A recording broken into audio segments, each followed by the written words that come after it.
ఇప్పటికైనా గుర్తు తెచ్చుకోండి. మిమ్మల్ని ప్రజలు అసహించుకుంటున్నారు. నేను మాట్లాడిన పట్ల చూసి వీళ్ళైనా ప్రజలు పరిపాలించుకునే పద్ధతికి వచ్చింది. ఏం మాట్లాడుతూ ఇంతకుముందు మన శ్రీనివాసరావు గారు చెప్పినట్టుగా, మహేందర్ గారు చెప్పినట్టుగా అసలు జ్ఞానం ఉండి మాట్లాడుతుందా, జ్ఞానం విచక్షణ కోల్పోయిందా, విచక్షణ జ్ఞానాన్ని కోల్పోయి మాట్లాడితే ఎందుకు ఆ దర్శనాన్ని పనిచేశాను. నేను ఇలా పార్టీ కార్యకర్తగా అంచెలు ఇక్కడికి వచ్చిన పార్టీలో ప్రజాస్వామ్యాన్ని కాపాడాలనుకున్నాం అందరం కూడా. మీరేమో రాజకీయపరమైన అనుభవం లేకుండా నేరుగా మా ముఖ్యమంత్రి గారు ఎప్పుడైనా మేనేజ్మెంట్ కోటాలో వచ్చి 10 సంవత్సరాల మంత్రి దిగినంత మనసులో అర్థమైనట్టు అందుకే మాట్లాడుతూ ఉన్నారు. అధికారం శాసనం కాదు, మీకు కానీ నాకు కానీ తెలుస్తుంది. మేము ప్రజల కాంక్షలు నెరవేరితే గట్టిగా అవుతాం.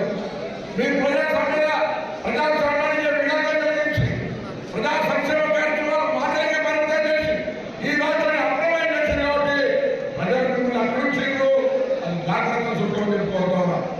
ఇటువంటి పరిస్థితుల్లో కార్యకర్తలుగా ఈరోజు కాంగ్రెస్ పార్టీలో ఆకర్షితులై వచ్చిన వాళ్ళందరూ కూడా, ఇంకా పాత నుంచి కాంగ్రెస్ నుంచి పోయిన వాళ్ళందరూ కూడా నేను చేసి ఆహ్వానిస్తా ఉన్నా. రాబోయే కాలంలో కాంగ్రెస్ పార్టీ కాంగ్రెస్ పార్టీ తప్ప ఈ దేశానికి ఈ రాష్ట్రానికి ఏది ప్రజాస్వామికంగా పరిపాలన పార్టీ కాదని మనం చెప్తున్నాం. అందుకే వచ్చిన వాళ్ళందరూ స్వాగతం. ఉన్న వాళ్ళందరూ కూడా చాలా గట్టిగా మహేందర్ రెడ్డి గారు గెలుపు కాంగ్రెస్ గెలుపు ఆనందం కృషి చేశారు.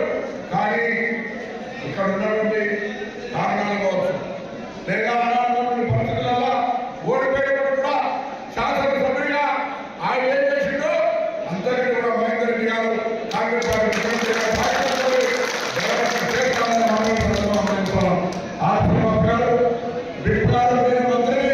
ఈ లోక్సభ నియోజకవర్గంలో మిగతా ఇంకా శాసనసభ్యులు ఇంకా సందర్భాలు కలిసి కార్యకర్తలతో కుటుంబంగా భవిష్యత్తు ఫలితాలను తీసుకెళ్ళడానికి కృషి చేద్దాం. అవి స్థానిక సంస్థలు కావచ్చు, మున్సిపాలిటీలు కావచ్చు, సహకార ఎన్నికలు కావచ్చు, పార్లమెంట్ ఎన్నికలు కావచ్చు, ప్రతి ఎన్నికలకు అందరూ కూడా కష్టపడి ఫలితాలు తెచ్చుకుందామని మనం నిర్ణయిస్తున్నాం. మీ ప్రేమ అభిమానానికి ధన్యవాదాలు.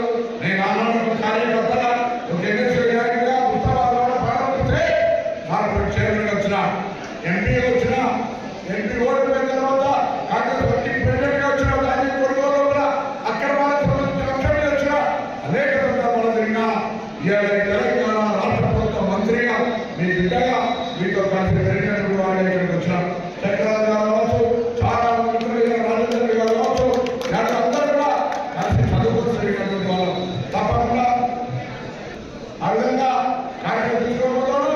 దాని తర్వాత మన 9వ ప్యాకేజ్ ఏమో పూర్తి కాలేదు, 10, 11, 12 అయిపోయాయి. ఆయన అర్థమవుతుందా మళ్ళా మేము అటువైపు చూస్తామని చూడలేరు.